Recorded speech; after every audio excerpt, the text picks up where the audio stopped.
Welcome to immigration show. अस्सलाम वालेकुम नाजरीन, मैं हूं आपकी होस्ट बैरिस्टर शादिया अंजम। आप देख रहे हैं UK immigration show. UK immigration show में आपके साथ हम बात करेंगे आज स्पाउस वीज़े के हवाले से और आपके बच्चों के वीज़े के हवाले से। वो लोग जो स्पाउस वीज़े की रिक्वायरमेंट पूरा नहीं उतर सकते, वो किस तरह से अपने बच्चों की बेसिस पे यूके में आ सकते हैं और किस तरह से एज ए पेरेंट्स अप्लाई कर सकते हैं यहाँ पर यूके में आने के लिए। उसके बारे में ये प्रोग्राम होगा और उसके अलावा हम इस प्रोग्राम में बात करेंगे EEA extended family members application. So European national के जो एक्सटेंडेड फैमिली मेंबर्स हैं, जिसमें उनके बहन, भाई, चचाजाद और उसके अलावा पेरेंट्स इन लॉ, सास, ससुर, ये सब आ जाते हैं। उसके बारे में भी बात करेंगे। उससे पहले आपको एक बात बताते चले जाएं कि स्क्रीन पे आपको कॉन्टैक्ट नंबर नज़र आ रहा होगा। उस पे आप लाइव कॉल करके अपने लाइव क्वेश्चन एंड आंसर्स कर सकते हैं। Only for UK immigration. Make sure कि आप यूके इमिग्रेशन के लिए क्वेश्चन करते हैं और आप किसी और टॉपिक पे या किसी पॉलिटिक्स पे ये बात नहीं करते, क्वेश्चन नहीं करते। ये बहुत इंपॉर्टेंट है because this program is only for immigration, UK immigration topic, और उससे रिलेटेड आप कोई भी क्वेश्चन कर सकते हैं। लेकिन आज के मेन प्रोग्राम का मकसद ये है कि आपको EEA एक्सटेंडेड फैमिली मेंबर और उसके अलावा जो आपके पेरेंट्स वीज़ा है, अगर आपके ब्रिटिश चिल्ड्रन है और आप स्पाउस वीज़े पे क्वालिफाई नहीं करते, पेरेंट्स वीज़े पे अप्लाई करना चाहते हैं, तो तब भी आप क्वेश्चन कर सकते हैं। और आप लाइव यहाँ पर आपको स्क्रीन पे नंबर नज़र आ रहा है। लाइव आप आंसर ले सकते हैं, लाइव क्वेश्चन कर सकते हैं। थोड़ी सी मेरी आवाज़ में भी आज इतनी क्लियर ना हो, इतनी ऊंची ना हो, क्योंकि मेरा गला ख़राब है उस वजह से। लेकिन आई होप कि I will try my best कि आपसे बात कर सके हम यूके इमिग्रेशन शो के हवाले से। मैंने आप लोगों से प्रॉमिस किया था, तो इसलिए आज के प्रोग्राम में लाइव Q&A का सेशन चलेगा और इंशाल्लाह आपके जो क्वेश्चंस होंगे, जो कंसर्न्स होंगे, मोस्ट डिफ़िकल्ट आपके जो मैटर्स होंगे, उसके बारे में आप क्वेश्चन कर सकते हैं, जो आपको किसी बुक्स में नज़र नहीं आते, रूल्स में नज़र नहीं आते, केस लॉ में समटाइम ढूंढने मुश्किल हो जाते हैं। तो वो क्वेश्चन आप इजी एंड क्विक वे से आप यहाँ पर क्वेश्चन करें, आप लोगों के क्वेश्चंस का आंसर आपको मिलेगा। सबसे पहले हम बात करते हैं यहाँ पर कि आपने प्रीवियसली शो भी देखे होंगे और उसके अलावा यूट्यूब पे बहुत सारे मेरे जो शोज़ हैं, बाकी अपलोड्स हैं ऑन अदर टॉपिक्स। तो उसमें भी अगर आपको बाकी रिक्वायरमेंट्स के बारे में, बाकी इमिग्रेशन टॉपिक्स के बारे में इंफॉर्मेशन चाहिए, तो आप यूट्यूब के चैनल्स को या मेरे बाकी सोशल मीडियाज़ को सब्सक्राइब कर सकते हैं, फॉलो कर सकते हैं। वहाँ पर आपको बहुत सारी इंफॉर्मेशन फॉर फ्री मिल जाएगी। और आज के प्रोग्राम में हम आपके साथ लाइव बात करेंगे यूके इमिग्रेशन शो के बारे में। सबसे पहले हम बात करेंगे कि पेरेंट्स वीज़ा होता क्या है। पेरेंट्स वीज़ा क्या होता है? जब आपके ब्रिटिश चिल्ड्रन होते हैं और आप आउटसाइड द कंट्री हैं, लेकिन आप अप्लाई करना चाहते हैं यूके में आने के लिए। स्पाउस वीज़े की आपकी इनकम रिक्वायरमेंट पूरी नहीं बन पाती, 18,600 की रिक्वायरमेंट्स आपको पूरी नहीं हो पाती, तो लोग ये कहते हैं कि अब हमारे ब्रिटिश चिल्ड्रन हैं, हम किस तरह से यूके में आ सकते हैं। उस सिलसिले में आपके ब्रिटिश चिल्ड्रन हैं, आपको चिल्ड्रन एक्सेस चाहिए होती होगी। उसमें 3 रूट्स होते हैं, 3 आपकी कैटेगरीज होती हैं, जिसमें आप बच्चों की बेसिस पे आ सकते हैं और वो बहुत ही टेक्निकल तरीके से आपको एप्लीकेशन करनी पड़ती है। पहली बात, चाइल्ड एक्सेस वीज़ा जिसे आप कहते हैं, वो ह्यूमन राइट्स की कैटेगरी में भी आ जाता है। इमिग्रेशन रूल्स भी उसको कवर करते हैं। तो चिल्ड्रन एक्सेस वीज़े के लिए आप अप्लाई कर सकते हैं और चाइल्ड एक्सेस वीज़े के लिए आपको 18,600 पाउंड की इनकम रिक्वायरमेंट पूरी नहीं करनी पड़ती। अब उसके लिए आपको चाहिए क्या है, रिक्वायरमेंट्स क्या है? सबसे पहले आपका प्रूफ ऑफ रिलेशनशिप, कि आप अपने बच्चे के साथ, आपके बच्चे का बर्थ सर्टिफिकेट चाहिए होगा, आपके बच्चे का यहाँ आपके मैरिज सर्टिफिकेट, आपस में जो कपल हैं उनके मैरिज सर्टिफिकेट चाहिए होगा कि आपने लिंक शो करना है। किस तरह से आप अपने बच्चों के साथ प्रूफ ऑफ रिलेशनशिप को शो कर सकते हैं। उसमें आपका मैरिज सर्टिफिकेट, आपके बच्चे का बर्थ सर्टिफिकेट, आपके पासपोर्ट्स की कॉपीज और उसके अलावा आपके स्पाउस से ये कंसेंट लेटर के वो आपका अग्रीमेंट, आपस में जो म्यूचुअल अग्रीमेंट होता है वो आप साथ लगाएंगे कि आप बच्चों की एक्सेस के लिए यूके में आना चाहते हैं। अब प्रूफ ऑफ रिलेशनशिप आपने शो कर दिया ये डॉक्यूमेंट्स लगा के। अब नेक्स्ट इसमें मरहला क्या होता है कि आप जब प्रूफ ऑफ रिलेशनशिप शो करते हैं तो उसके बाद मेंटेनेंस की रिक्वायरमेंट होती है, which is quite crucial requirement. अब मेंटेनेंस क्या है?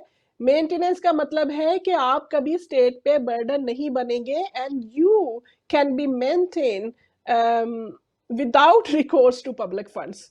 कि without recourse to public funds आप मेंटेन होंगे यहाँ पर, और आप मेंटेनेंस मतलब कपल ऑफ आप रिक्वायरमेंट शो कर सकते हैं। कॉलर है हमारे साथ, उनसे बात करते हैं। हेलो जी, वालेकुम सलाम। कौन बात कर रहे हैं और आपका क्वेश्चन क्या है?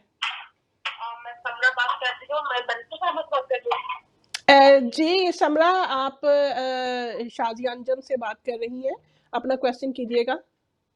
अच्छा, एक्चुअली मैं ना अभी 2 वीक्स अगो ना स्पेन से यहाँ शिफ्ट हुई हूँ और मेरी मदर है पाकिस्तान में, जिनको यहाँ लाना चाहती हूँ। आप यूरोपियन नेशनल हैं और आप अपनी मदर के लिए अप्लाई करना चाह रही हैं? स्पेनिश नेशनल हूँ। स्पेनिश नेशनल प्री सेटलमेंट मैंने अपनी कर ली है और मदर मेरी अकेली पाकिस्तान में है, बाकी जो भी बच्चे हैं वो सब बाहर हैं। हम 3 ही बहनें बस, वो तीनों स्पेन में रहती हैं और वालिद भी स्पेन में है। ओके, तो मैं उसको यहाँ डालना चाहती हूँ। तो आपके अपने कितने बच्चे हैं? अपनी आपकी फैमिली के? मैं सिंगल हूँ। आप सिंगल हैं और आपके हस्बैंड, सॉरी आप मैरिड नहीं है? अच्छा, आप मैरिड नहीं है, ठीक है। आपका क्वेश्चन आ गया। आप जो है वो अब ऑनलाइन उसका आंसर सुन सकते हैं। Thank you so much for your call. अब ये है कि समरा का ये क्वेश्चन है कि वो अपनी मदर को कॉल ओवर करना चाहती है यहाँ पर। अब जो यूरोपियन नेशनल है वो अपनी मदर के एप्लीकेशन के लिए उनको, जैसे मैंने पहले कहा, कि अपना शो करना पड़ेगा प्रूफ ऑफ रिलेशनशिप। आप जब प्रूफ ऑफ रिलेशनशिप शो करेंगे, अपने बर्थ सर्टिफिकेट लगाएं, एफआरसी, नादरा कार्ड, वो सारे डॉक्यूमेंट्स आप उसमें लगाएंगे। अब इसमें इशू क्या आते हैं? इशू इसमें आता है आपने अपनी मदर का अप्लाई करना है, आप यूरोपियन नेशनल हैं लेकिन आपको फिर भी डिपेंडेंसी शो करनी होती है कि आपकी मदर आप पे डिपेंडेंट है। अगर तो आप प्रीवियसली उनको मनी भेजती रही हैं तो आपका प्रूफ ऑफ सेंडिंग मनी भी साथ लगेगा। प्रूफ ऑफ सेंडिंग मनी जब आप साथ लगाएंगे उसमें प्रीवियस आपकी रसीद, अगर आप 1 साल से पैसे भेज रही हैं, 2 साल से भेज रही हैं, या जब से आप यूरोप में गई थी वहाँ से भेज रही हैं पैसे, आप यूके में आई है, यूके से भी आप पैसे भेज रही हैं, तो ये बहुत इंपॉर्टेंट है कि आप सारी मनी सेंडिंग रसीद उसके साथ लगाएं। और आप जो है वो डायरेक्ट फैमिली मेंबर की एप्लीकेशन करेंगी under regulation 7 of European regulation 2016। इसलिए ये बहुत इंपॉर्टेंट है कि आपकी जो आप क्वालिफाइड पर्सन हो, यहाँ पे आप काम कर रहे हो, और आपकी अर्निंग इनफ हो कि आप अपने आप को और अपनी मदर को सपोर्ट कर सकें। क्योंकि अगर आप की इनकम इतनी नहीं है, आप पार्ट टाइम काम कर रही हैं और आप जो है वो नहीं बुला सकती अपने, हमारे साथ दूसरे कॉलर से उनकी कॉल ले लें। जी अस्सलाम वालेकुम। जी शादिया बात कर रही हूँ, क्वेश्चन कीजिएगा। जी वो मेरे क्वेश्चन है, अगर आप कुछ हेल्प कर सकते। जी जी बताइएगा। मैंने ये पूछना था कि आपका नाम क्या है? काइंडली अपना नाम बताइएगा। जी मेरा नाम आमिर है और मैंने ये पूछना था कि जिन लोगों को यहाँ पर 12, 13, 14 साल हो गए, उनके लिए यहाँ पर क्या लॉ है? 14 ईयर्स। सिंगल है। जी जी, आप ये जो इन्होंने जो कर दिया, ये 20 ईयर कर दिया, उसके बाद 10 ईयर, उसके बाद ये ह्यूमन लॉ में आता है? ये हाँ ज्यादती हो रही है हम लोगों के साथ। अच्छा, आप ये बताइएगा कि 14 इयर्स आपको यहाँ पर रहते हुए हो गए, आपकी सर्कमस्टांसेस क्या है? आपकी क्या ऐसे ग्राउंड्स हैं कि अगर आप अपने कंट्री वापस जाते हैं तो आपको वहाँ पर कोई प्रॉब्लम्स का सामना करना पड़ेगा, या आपकी हेल्थ इश्यूज कुछ ऐसे हैं? तो ये उनको सब बताया, उनको मैंने भी भेजा कर दिया इस वजह के ऊपर कि आप अकेले हैं, आपकी शादी यहाँ पर नहीं है, आपके कोई बच्चा नहीं है, सर्कमस्टेंस ये है कि आप वहाँ जाके सेटल हो सकते हैं किसी कंट्री में। तो आपका रिफ्यूजल आ गया, उसके बाद आपने अपील की उसकी?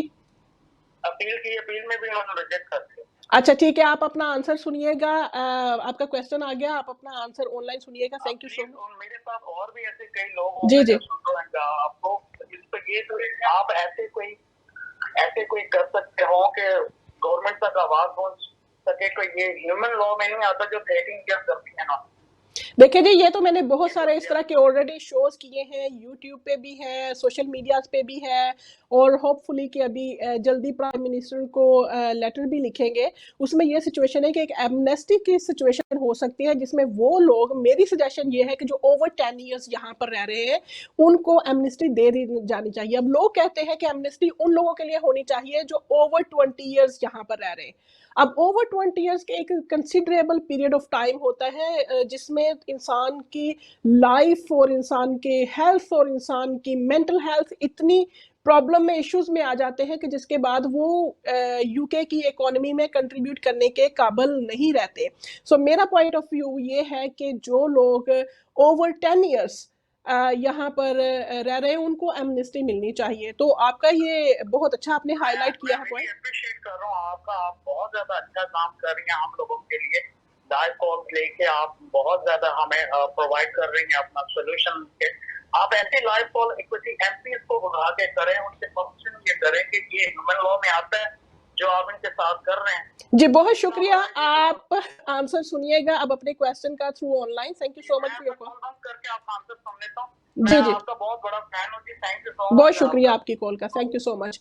अभी जो कॉल आई है 14 इयर्स, बहुत सारी कॉल्स इंक्वायरीज मुझे पहले भी आती हैं जिसमें लोग ये पूछते हैं कि हमें यहाँ पर रहते हुए 14 इयर्स पीरियड ऑफ टाइम हो गया है, उसके लिए क्या लॉ है और किस तरह से हम अपने आप को रेगुलराइज कर सकते हैं।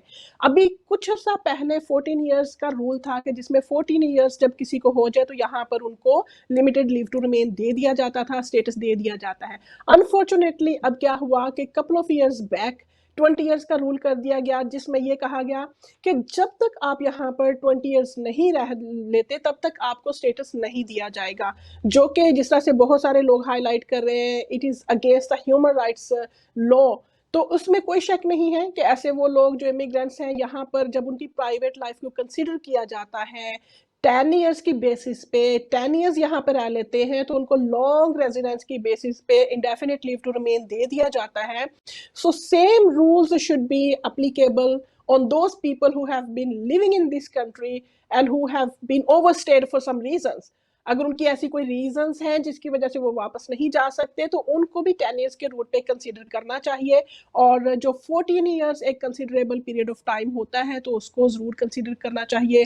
कुछ अर्सा पहले जो मेयर ऑफ ब्लैकबर्न है उनके साथ भी मेरी एमनेस्टी पे बात हुई, उसके अलावा अब गवर्नमेंट के साथ भी एमनेस्टी पे बात करने जा रही हूँ, तो उसमें कोई ना कोई देखें कि क्या सोल्यूशन निकलता है।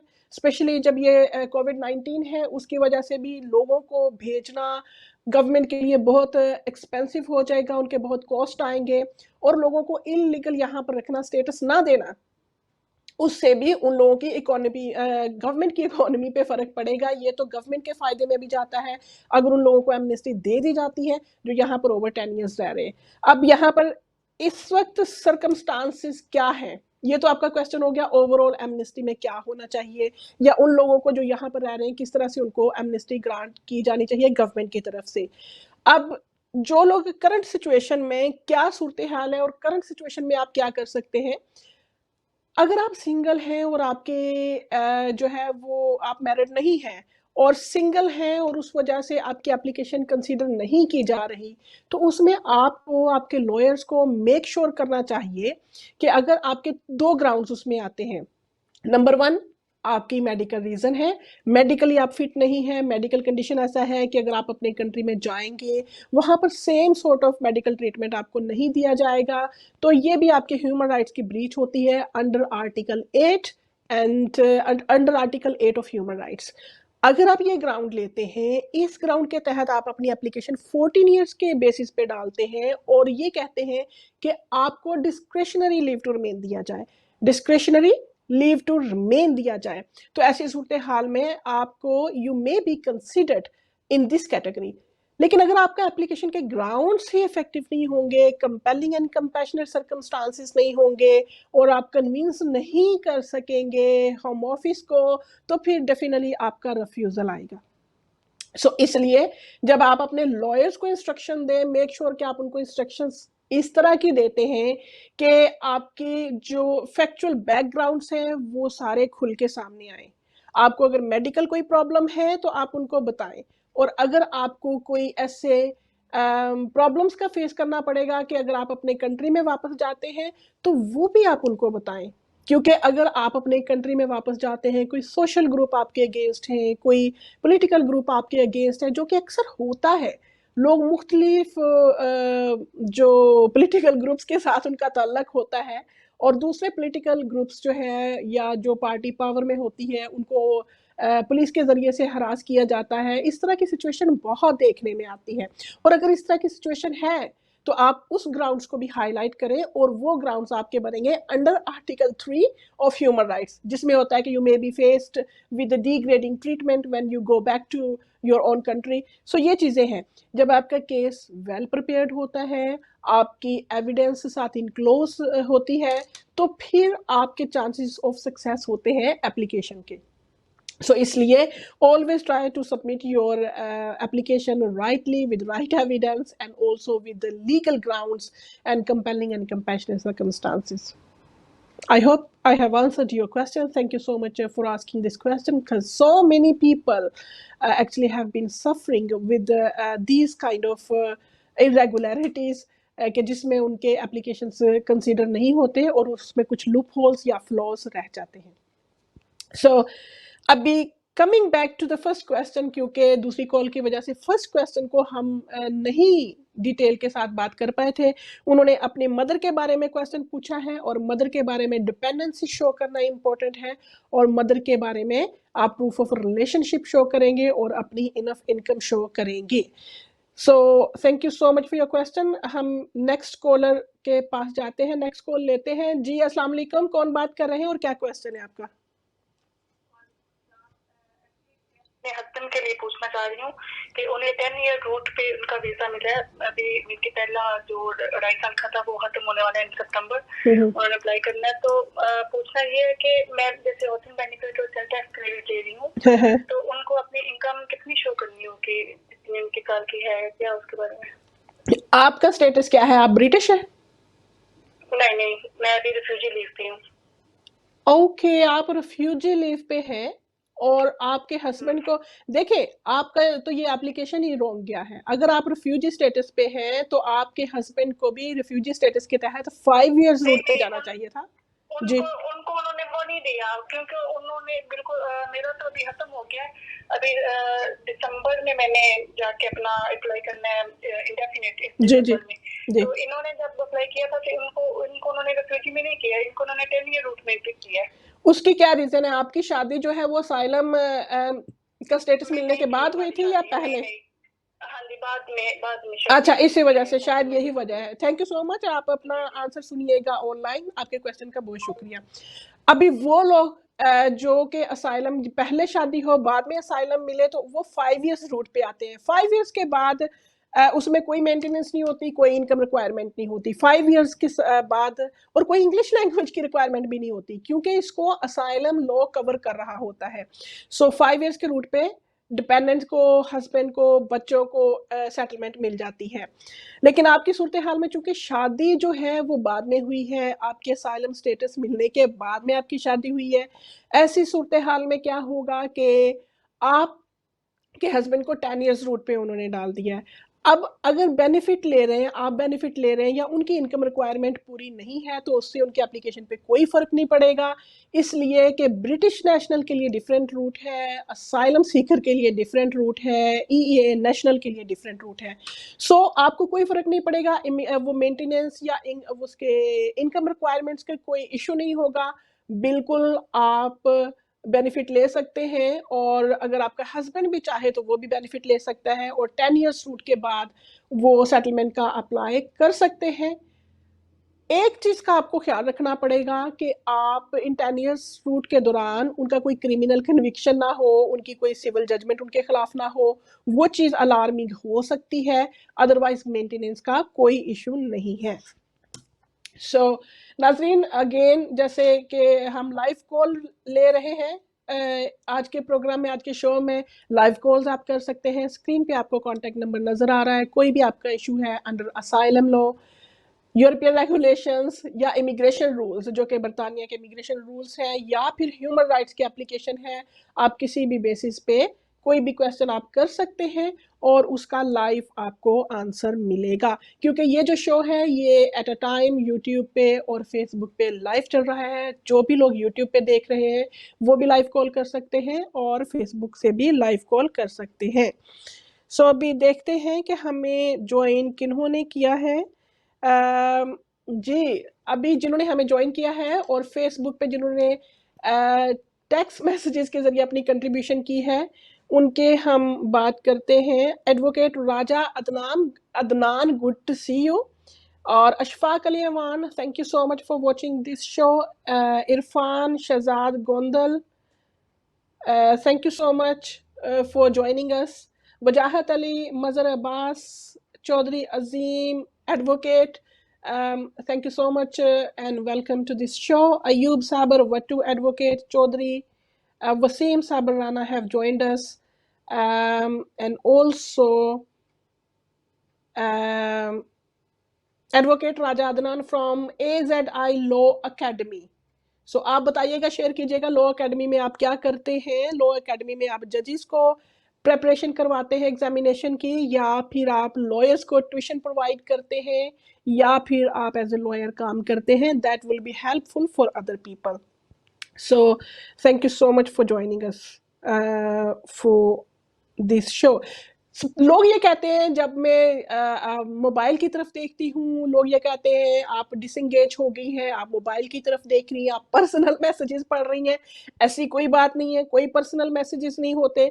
आप लोगों के मैसेजेस ही फेसबुक पे पढ़ रहे होते हैं, लाइव सजेशन आपकी ले रहे होते हैं, लाइव कमेंट्स ले रहे होते हैं। तो उसमें पर्सनल कभी भी मैं अपना फेसबुक चेक नहीं करती हूँ for personal reason. So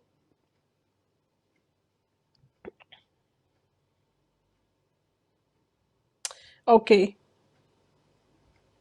coming back to the program, कि आप पेरेंट्स वीजा के लिए किस तरह से अप्लाई करते हैं। उसके लिए आपको 18,600 पाउंड की रिक्वायरमेंट नहीं होती है, और उसमें आप बिल्कुल अपने बच्चों की बेसिस पे अप्लाई कर सकते हैं, और उसमें सिर्फ आपको मेंटेनेंस शो करनी पड़ती है, जो कि पर वीक आपकी मेंटेनेंस बनती है 114 pound for 2 people, and if child is involved then it can be calculated a little bit more. If you need any further help or further information, do contact me by WhatsApp, or if your question is confidential, you can always send me text message afterwards or book a call with me. I will answer to your question in terms of UK immigration matter. So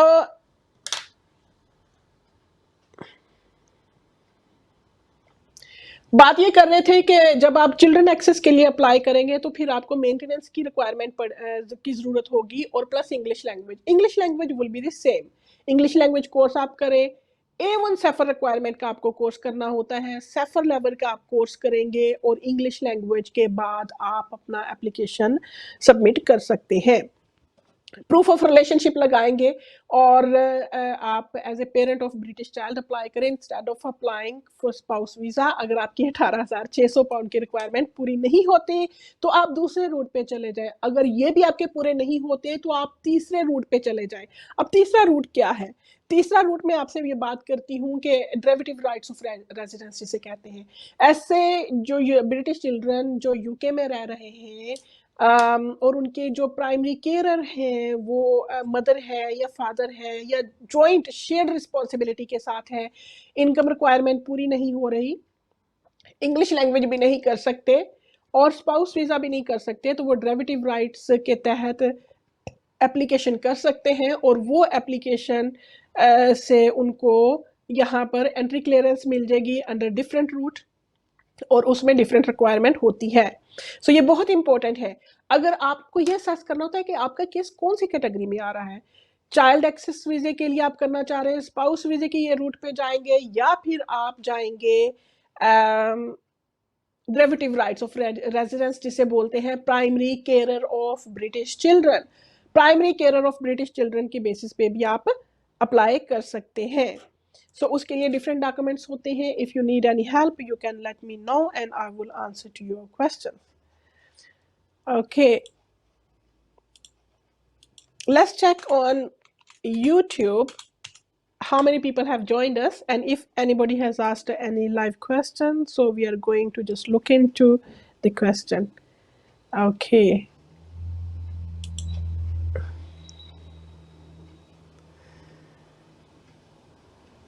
Okay, so many people have written question on YouTube. YouTube में जिन लोगों ने, आप मुझे live call भी कर सकते हैं, screen पे आपको नजर आ रहा है, लेकिन चूंकि ये एट अ टाइम फेसबुक पे और यूट्यूब पे लाइव शो चल रहा है, तो इसलिए जो यूट्यूब वाले कमेंट्स हैं वो अभी यहाँ पर हम शेयर करेंगे आपके साथ और पढ़ेंगे उसको, क्योंकि पहले जो है वो हमने बात की है फेसबुक के लिए और अभी जो है वो हम बात करेंगे यूट्यूब के कमेंट्स के लिए. So Samra Bhatt from YouTube, thank you so much and welcome to this show. I hope I have answered your question.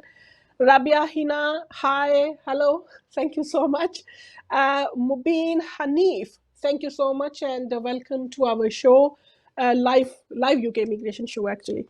So Danish Azim, what about amnesty? So amnesty के बारे में बहुत सारे लोग curious है और वो चाह रहे हैं कि एमनेस्टी आ जाए, और वो लोग जो यहाँ पर पिछले 10 सालों से रह रहे हैं, पिछले 14 सालों से रह रहे हैं, 20 ईयर से रह रहे हैं, उनको यहाँ पर लीगल स्टेटस दिया जा सके, ये भी लोग वेट कर रहे हैं. लेट्स सी कि गवर्नमेंट का क्या डिसीजंस होता है. Samra Bhatt, I have Spanish nationality, bring over my mother, so I have answered your question. Samra Bhatt, thank you so much for joining us.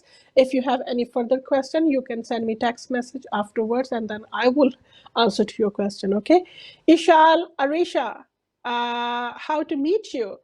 You can arrange or schedule live calls on Zoom. And you can also send me text message. If you want to come to my office, then I will schedule a meeting with you in my office. Okay. Ajib, amnesty. Ajib is asking for amnesty. I have already answered. Samla Bhatt, thank you for your reply. And Delhi has asked for amnesty.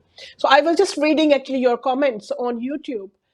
जिन्होंने YouTube पे suggestion दी है, YouTube पे live देखा है, उनके भी हमने calls भी ली और उनको हमने बता दिया. So thank you so much for asking this question. We have covered first part.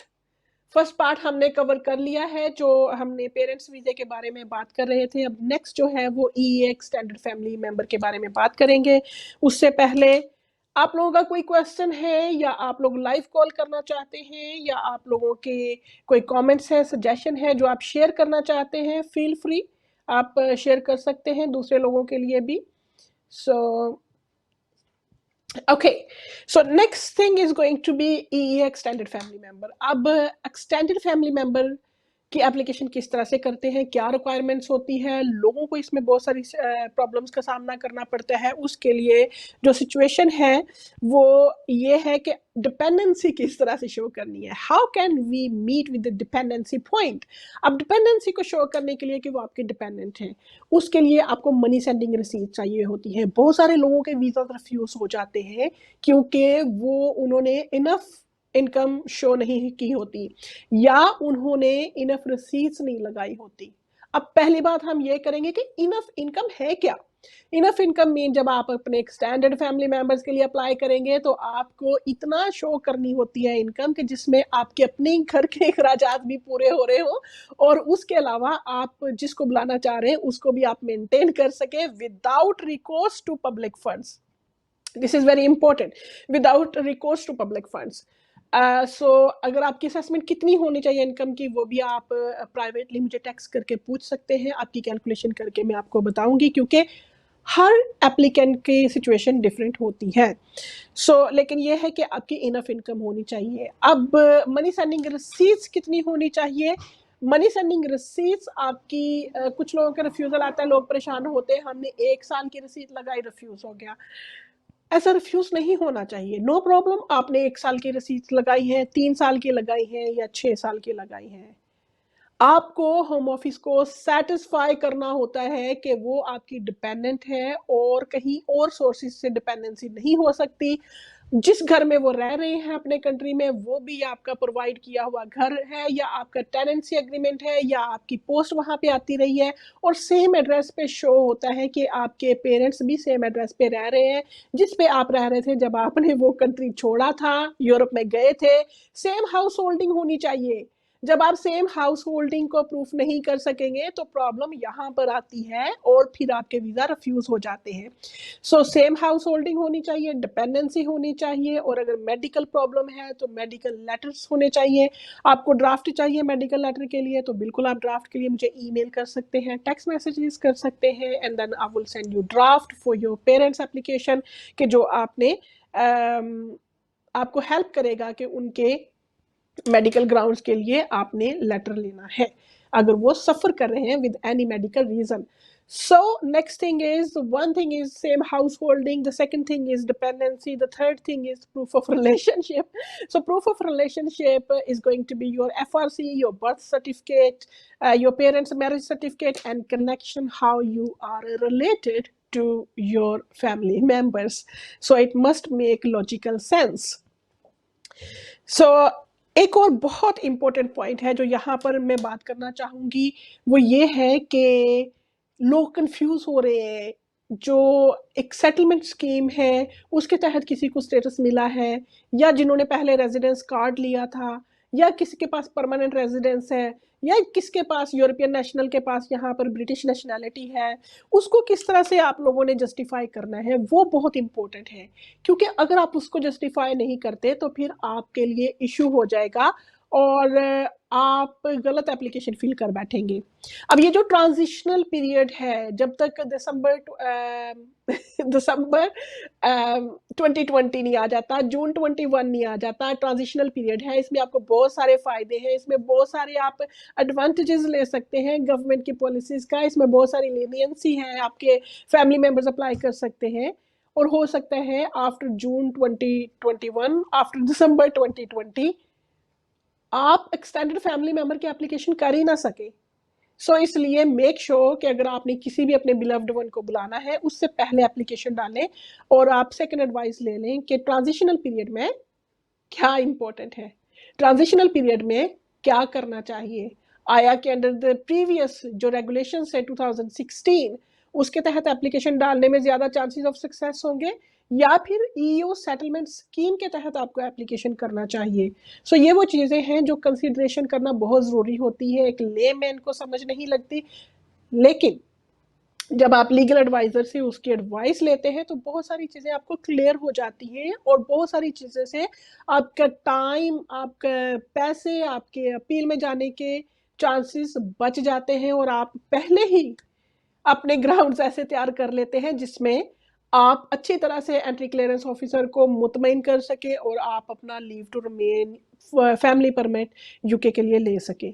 So extended family member के लिए सेम हाउस होल्डिंग का, डिपेंडेंसी का होना बहुत ज़रूरी है, और राइट एप्लीकेशन चूज़ करना बहुत ज़रूरी है कि आपने ईओ सेटलमेंट स्कीम वाला एप्लीकेशन करना है, या आपने रेजिडेंस कार्ड वाला करना है, या आपने रेगुलेशन 2016 के जो रेगुलेशन 8 है उसके तहत एप्लीकेशन करना है। I think it's been too much for you people to absorb कि जितना आज हमने कवर किया है, 2 टॉपिक को कवर किया है। एक हमने parents visa of British children को कवर किया है, और दूसरा हमने कवर किया है EN national family member, EN national extended family member को हमने कवर किया है। इसके बारे में आपके जो भी क्वेश्चन है, आंसर है, आप पूछ सकते हैं।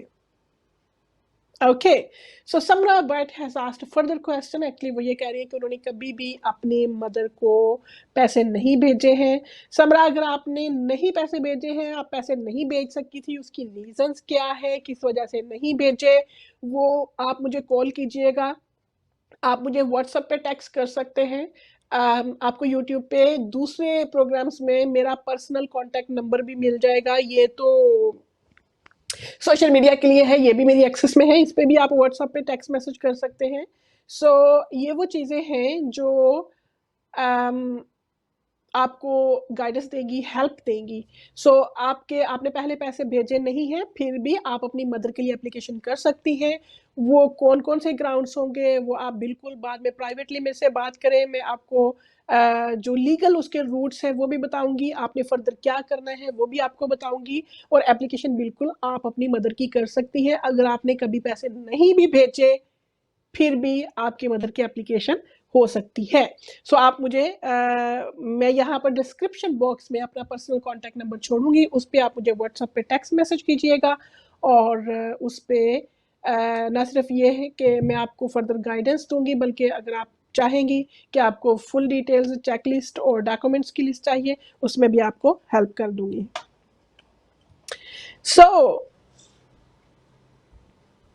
अभी देखते हैं कि हमें फेसबुक पे फर्दर किन्होंने ज्वाइन किया है और क्या कमेंट्स और टेक्स्ट मैसेजेस दिए हैं, उनको हम अपने लाइव प्रोग्राम में लेंगे। Okay, Shakeel Aslam, welcome to this show. Good to see you here. Thank you so much. Take care of yourself. Okay, Sardar Muhammad Naseem, advocate.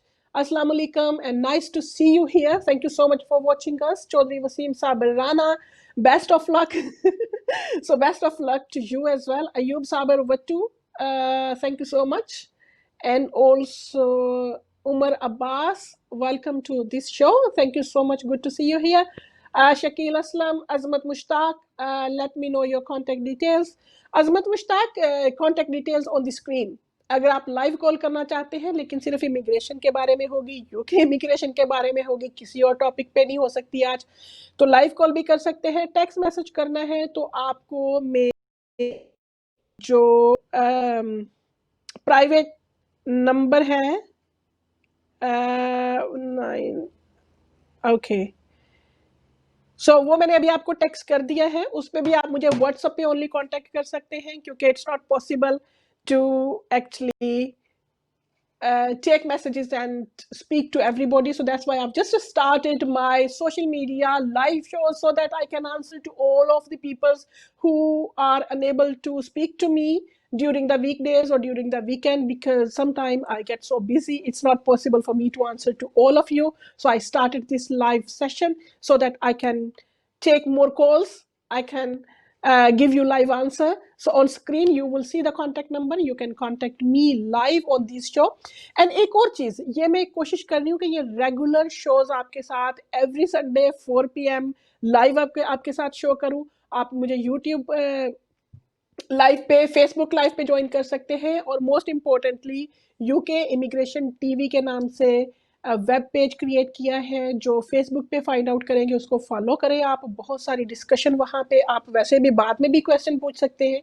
सो इसलिए people who are immigrants, people who need my help, people who want to talk to me, discuss their issues, want to get more questions, you must follow me on UK Immigration TV. So आप मेरे Facebook page पे जाएंगे, UK immigration TV, उसको follow करें और continuously support आपको मिलेगी। आप हमारे यूके इमिग्रेशन टीवी के मेंबर बनेंगे for free, no membership fee, no hassle, no पैसल, just for you people for free. Okay, so let's have a look who have joined us on YouTube. Thank you so much for joining us. Samra, but thank you so much. I got your numbers and you text message. Samra, thank you so much. We will talk after this show. Okay, Dil But Salam sister, Walaikum Salam, and good to see you here. Thank you so much for watching us. Okay. All right. So I hope I have answered to all of your questions, and I hope to see you soon in my next show. Also join me on UK Immigration TV, where you will be receiving all the updates, newsletter, group discussion, any matters you want to discuss. So let's have a look. I think somebody's trying to call us. Let's just have a look. Okay, बहुत सारे लोगों ने WhatsApp पे text messages,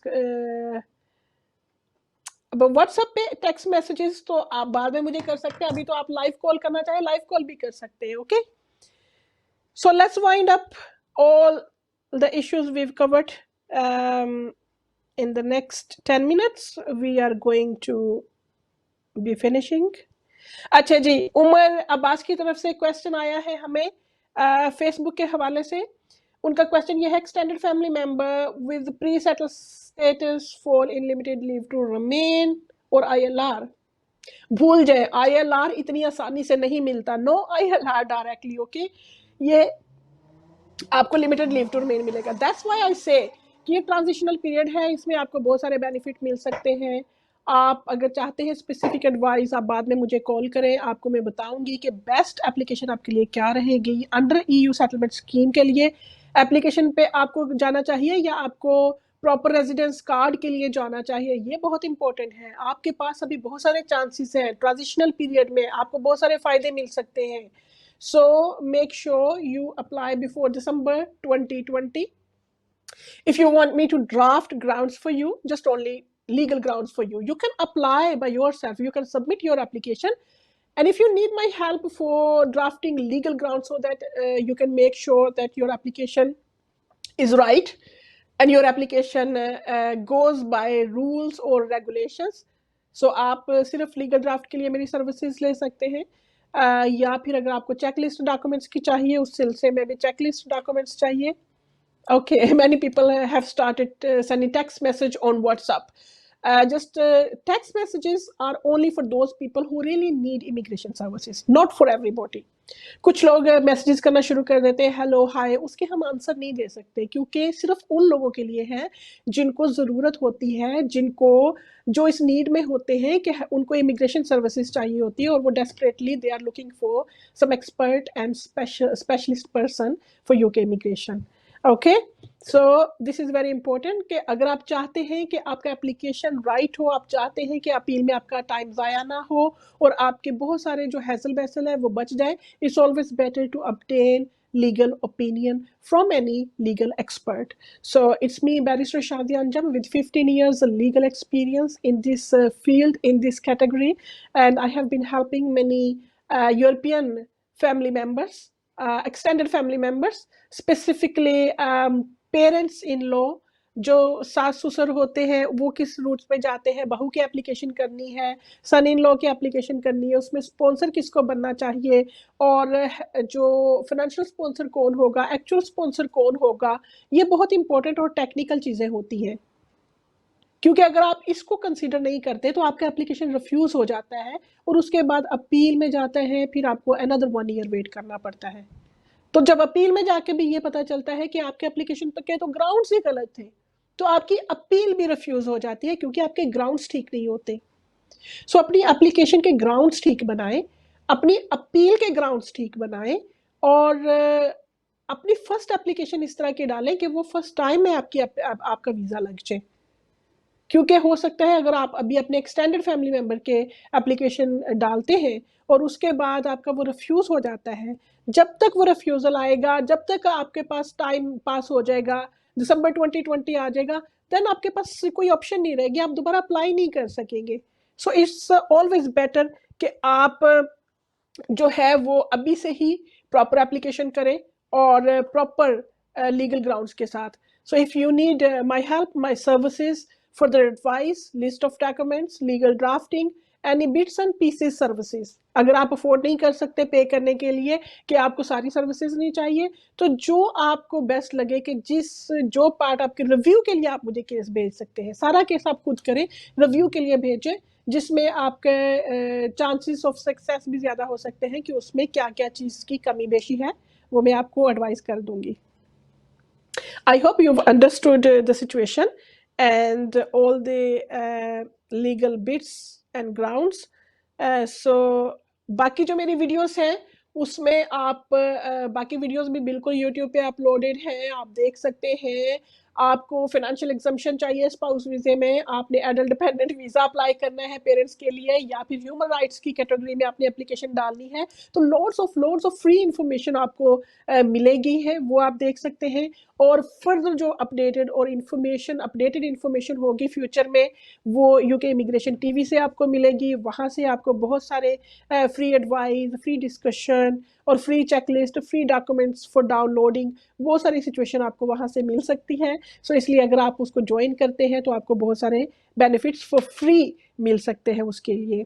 सो आज के programme के लिए इतना ही, बस उसको मैं वाइंड अप करना चाहूँगी एंड पे, लेकिन उससे पहले हम देखते हैं कि हमें और किन्होंने लास्ट में, ये आखिरी होगा कि जो हम उसमें चेक करेंगे हमें किसने ज्वाइन किया है। सरदार Arbab Sadusai. Thank you so much, and nice to see you here. Sometime I cannot pronounce very well, and also my voice is not very well today because I'm not very well. Thank you so much for watching us. And okay, somebody wants to make an application for their दामाद की application करनी हो या आपने अपनी बहू की application करनी हो, do let me know and then we will talk further. So parents visa उन लोगों के लिए जिनके ब्रिटिश चिल्ड्रन हैं, उनके पास 3 ऑप्शंस होती हैं. आइदर वो स्पाउस वीज़ा पे आ सकते हैं, चाइल्ड एक्सेस वीज़ा पे आ सकते हैं, डेरिवेटिव राइट्स पे आ सकते हैं. वो हमने कवर किया. उसकी रिक्वायरमेंट क्या है, इंग्लिश लैंग्वेज रिक्वायरमेंट क्या है, वो इस प्रोग्राम में हमने कवर किया. सो दूसरी चीज़ ई एक्सटेंडेड फैमिली मेंबर, उसके लिए एप्लीकेशन कैसे करना है, डिपेंडेंसी क्या है, सेम हाउस होल्डिंग क्या है, जो कि बहुत क्रूशल है. उसके बगैर आपका लीव टू रिमेन या आपका फैमिली परमिट रिफ्यूज हो जाता है. इन चीज़ों को प्रूव करना बहुत ज़रूरी है. वो हमने कवर किया. और प्रूफ ऑफ रिलेशनशिप में आपके कौन से डॉक्यूमेंट्स चाहिए वो भी कवर किया. Most crucially EU settlement scheme या फिर नॉर्मल EA फैमिली परमिट आपके लिए सूटेबल क्या है, बेस्ट क्या है, और टू द पॉइंट कौन सा है जिसमें आपके रिफ्यूज़ल के चांसेस ना हो या बहुत कम हो. तो thank you so much for watching me. Next show हम आपसे फिर बात करेंगे नेक्स्ट संडे को, लाइव Q&A सेशन, और आप अपने लाइव क्वेश्चन आंसर पूछ सकते हैं. कॉन्फिडेंशियल आपने एडवाइस लेनी हो तो बाद में भी आप मुझे कांटेक्ट कर सकते हैं. So next week Sunday same time same day on social media, UK immigration TV, Facebook live, YouTube live, 3 platform पे आप क्वेश्चन आंसर कर सकते हैं, डिस्कशन में ज्वाइन कर सकते हैं, सजेशन दे सकते हैं. और अपनी सर्विसेज के लिए आप लोगों की सर्विसेज के लिए मैं हाज़िर हूँ ताकि आप लोगों के मसाइल हल हो सके. सो बहुत शुक्रिया. Thank you so much for watching me.